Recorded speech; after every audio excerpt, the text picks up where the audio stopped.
Hi, I'm Ernie, And I'm Ben. and this is Budget Nerds.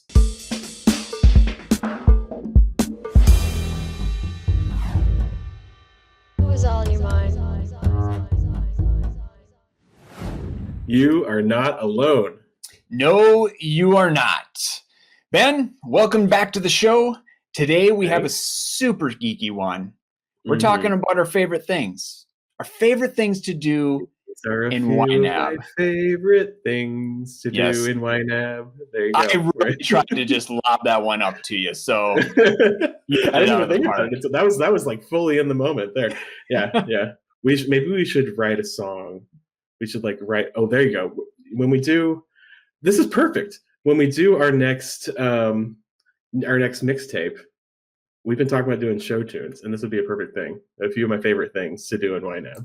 That's a perfect thing for you. I will not contribute anything towards that. I have nothing. Fair enough. Absolutely nothing. Oh, man. So, Ernie, what are your favorite things to do in YNAB? I'd love to hear. We both picked 3 of our top favorite actions to do around our budgets, and we're just going to go back and forth and talk about them. So do you want to start, Ernie? Yeah, I'm going to kick it off with the end of the month rollover. I've talked about this in previous Budget Nerd episodes, but I make a big ordeal of this. It's the end of the month, the very last day. Right? I get myself my favorite beverage. I find a comfortable spot on the couch. I get the kids out of the room, right? It's just Ernie and his budget time. It's nice. Me and the budget. And if Christy's lucky, I'll let her sit on the couch with me. Actually, I need her to, because I need her special pin to get into her retirement account so I can grab the balances. But what I'm doing is, it doesn't take long. I'm talking 10 or 15 minutes, but it's probably some of the most enjoyable 10 or 15 minutes of my month. I'm updating all my tracking accounts. So that's the assets and the liabilities. And I do that for net worth purposes. I just like tracking that net worth number. It doesn't really mean anything to me. It's just fun to look at for 2 minutes every month. It's a tracker of your progress and shows that you're doing well. And I guess that is true. And when things are going well, especially with the stock market, it's fun to see that number go up. Yeah, some of it's out of your control, but it is good. I think over the long term, if you're kind of doing that work, so years from now, you can look at this big long trend and see okay, we're doing well, Well, for the average YNABber, they can, but for me, I do that fresh start every year, so I only have 12 months of net worth available. But yeah. Well, you should smush it all together in a spreadsheet or something and make it happen. You could probably do that. I could. That just seems like a lot of work. But so it really is just the purity of reconciling those accounts. That's what you love so much. Yeah, and going through all my accounts, adding the transactions, any pending transactions at the end of the month, and then reconciling those accounts and covering any overspending that I didn't catch previously in that week or maybe for the month. And it's basically just buttoning up that current month budget, right? It feels so good to close that budgeting chapter and then release my next month dollars to be budgeted, and then start opening the next month's budget and giving jobs to those dollars there. So I don't know. It's a ritual and I love it. Yeah. I love it. Yeah. So my top favorite thing, if I had to pick one thing, well, I guess these are in no particular order, but one of my favorite things, the first thing that came to mind for me is moving money. I always talk about rule 3. It's my favorite rule. Being able to roll the punches and just be flexible and change your budget whenever you want, for whatever reason that you want, so long as you're being intentional. It's awesome, right? And actually having a feature where that's so easy, where on the web app you just click on the available amount, put in the amount that you want to move, and choose the category, and the money just moves. And then it's even more satisfying, I think, on the mobile app, because you can swipe right and bring up the money moves, and it actually shows you the bubbles switch and the amounts change. It's just it just feels so satisfying. I don't know, that feature is a big deal to me, because back in the day, rule 3 has always been a part. Back in the day, I'm always saying back in the day. Oh, there it is again. So back in the day, oh man, back in the YNAB 4 days, we didn't have that feature. Like Rule 3 was always a part of the YNAB method. You're always encouraged to change your budget, but it wasn't so easy to actually do it in the software. If you wanted to change your budget, you actually had to subtract, $20 from this category and then add $20 to another category. And now you can just, there's like actual feature that'll do that swap for you. And it's just easier. And I think it really does send a signal that, hey, this is expected. This is what you're supposed to do. Changing your budget is a good thing. Yep. And so I just love it. I just love that particular feature, and I love doing it whenever I need to. That's crazy. That wasn't even built into YNAB 4. I have no memory of, subtracting dollars and then adding them to another category. That's cool. Yeah. So I'm curious, you love moving money. What about the recent moves feature? Do you find you like going in that and just kind of refreshing yourself on what you've been doing with moving dollars? I found that I kind of do that as kind of a monthly routine as well. I'll look at that and just kind of scan down the list and see if I notice any trends, because that's a big thing with Rule 3. I think if you find that you're moving money to a particular category over and over again, it's probably a sign that you're budgeting too little to that category. And so I'm always on the lookout for that. And at the end of the month, I'll kind of look through that list, and it's just kind of fun.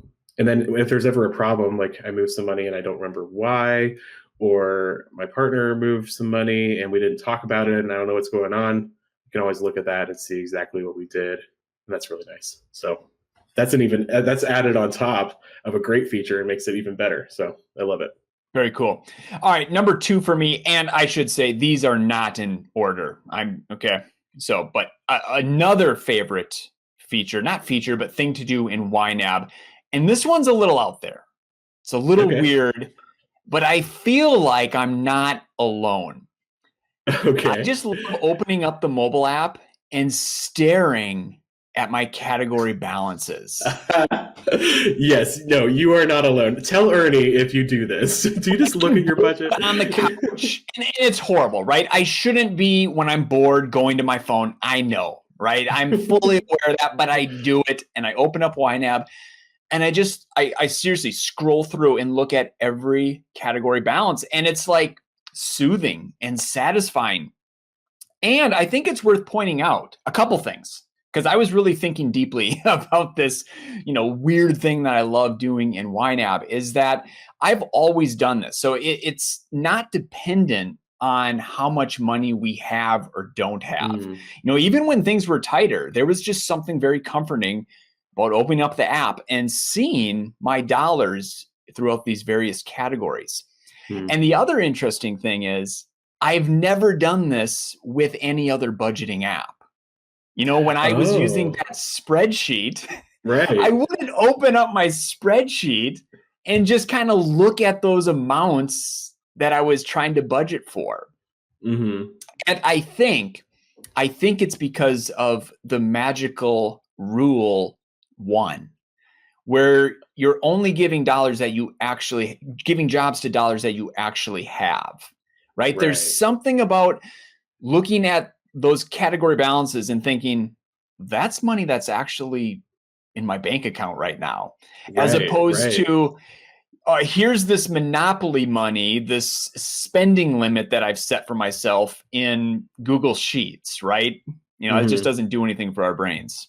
Because that is so true. Yeah. I don't know. It's just, it's satisfying because it feels like everything's sorted, whereas if you're budgeting money that you don't have, you still kind of have this question. You look at the number, you can't really trust it because you have to consider, oh, well, I know that's my spending limit for the month, but that's not really how much I can spend right now because I have to think about all these other things.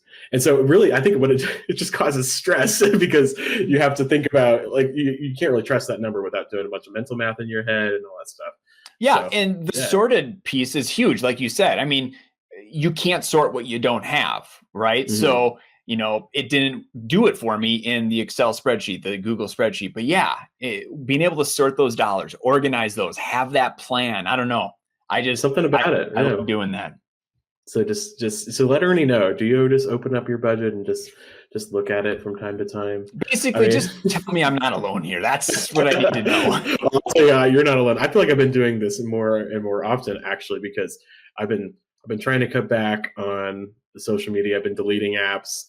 I deleted TikTok because I just cannot control myself with like those short form videos where you just, what's the next video? What's next?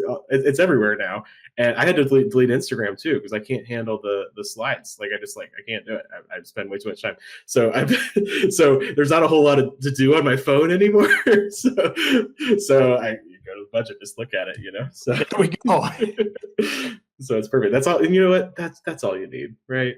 Just make your phone as boring as possible and just look at your budget. So. And I'm sure, though, in 2 years, 3 years from now, whatever, we're going to probably do an episode on, why you shouldn't be looking at your category balances for comfort. We're going to say it's, okay. I don't know. That's an interesting take. Yeah. Maybe it's a little too much.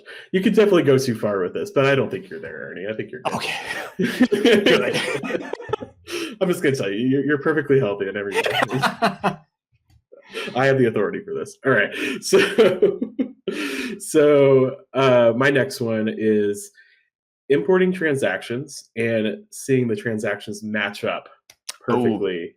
That's a good one. Ones I've entered myself. It's kind of a contest with myself. So if you guys don't know, if you enter transactions yourself and then you import it later, either by using direct import or importing a file, so long as the amount of the transaction is the same and the date is within 10 days, it'll match up and you get like a little chain link icon on the left. And it's just very satisfying because it just kind of says, hey, you did a good job of entering transactions yourself, And so it's almost kind of a contest with myself. When I import, I want every single one to match if I can make it work. Now, that very rarely happens because I often don't worry about entering like the electric bill myself, things that are not discretionary, But every once in a while, I'll have like 10 transactions. I'll hit that match button and every single one matches, and it's just a thing of beauty. So usually that happens after the weekend. Yes. Those banks aren't processing transactions, but then come Monday morning, you got that list of like 10. Yeah, absolutely. I import and reconcile every weekday in the morning.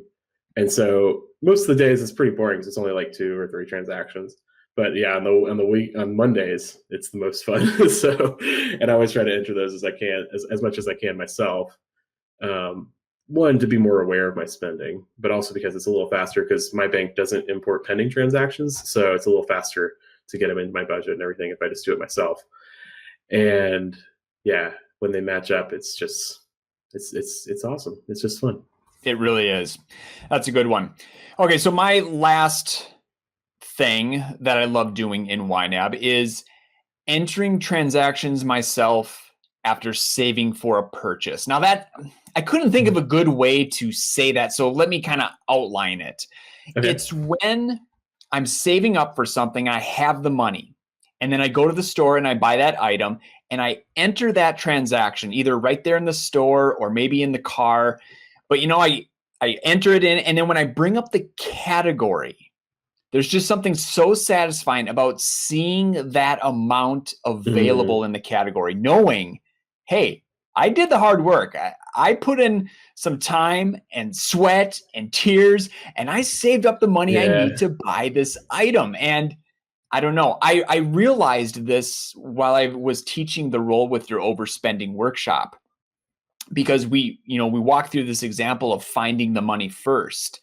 And then it dawned on me after doing this dozens of times that this is something that I just absolutely love doing in my own budget. So a recent example is I bought, this was probably a couple of years ago now, but one of my favorite purchases of all time.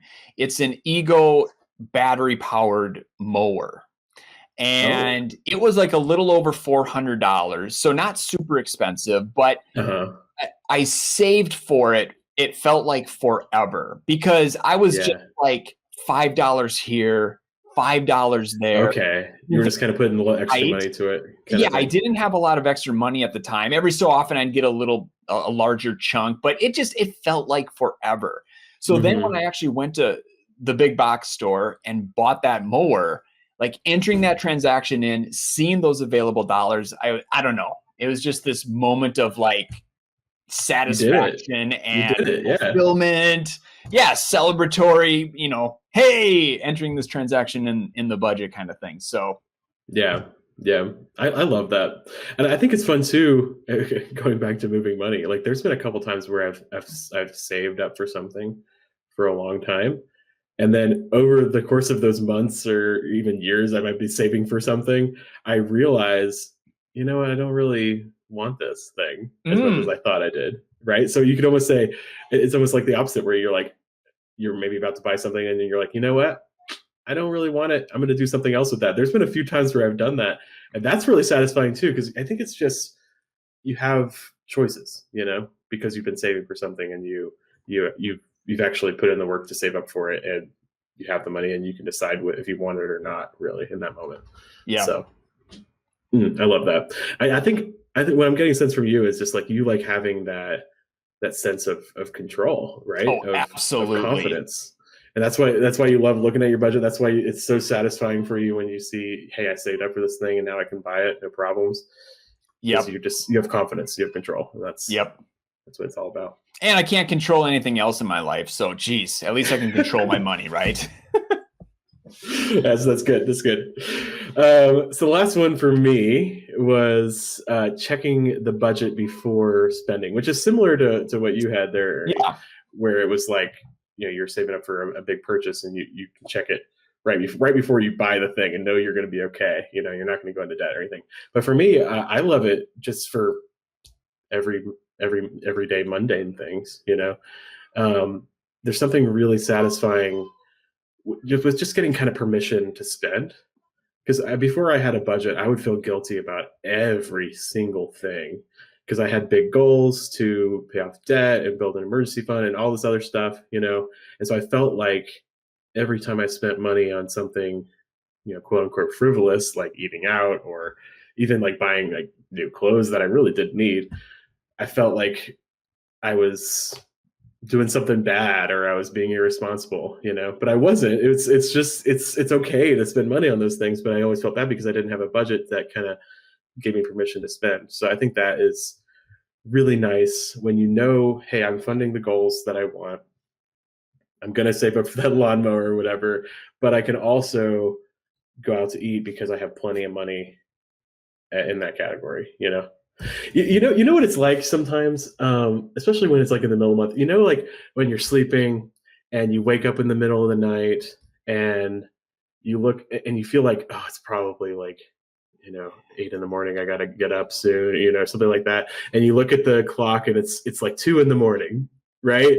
And you're like, oh, I have 5 hours to sleep. I can just, and then you just go back to sleep and you're like, oh, it's so good. Sometimes that happens where, I want to go out to eat and I'm like, oh, but I don't know if I have a lot of money in there. And I look and it's like, oh, I've got plenty of money to go out to eat and I can just go without thinking about it. It's kind of like that same feeling, Yeah. Or if you maybe don't have as much money as you need, but you have money in other categories. So you just move some things around and you're completely okay. Like it's no big deal. My other favorite thing of moving money, right? Yeah. Again, I think it's just like you, Ernie. It comes down to that feeling of control, that feeling of confidence that the budget gives you. And it's a beautiful thing. It really is. And there's that sense of control because, again, with YNAB, you're only working with the money that you have. So you're grounded in actual cash. And there's something about that, right?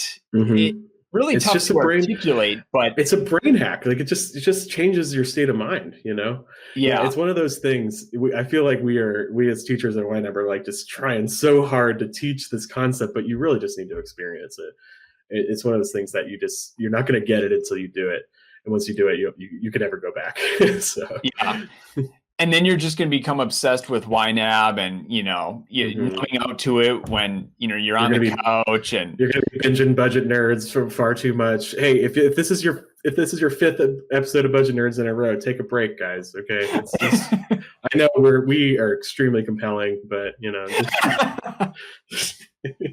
right. So there you go. Cool. Well, those are our 3 favorite things to do in YNAB. I'd love to hear what you guys want to say. So let us know in the comments below. Yeah, let's get geeky now and hear from the community. Definitely. Yeah. And I'd love to hear, think outside the box. Is there anything that's real weird and unusual that you do in your budget? I'd love to hear about that. That's always really fun. So let us know. All right. Thanks, friends. Until next time, happy budgeting. Happy budgeting. Bye.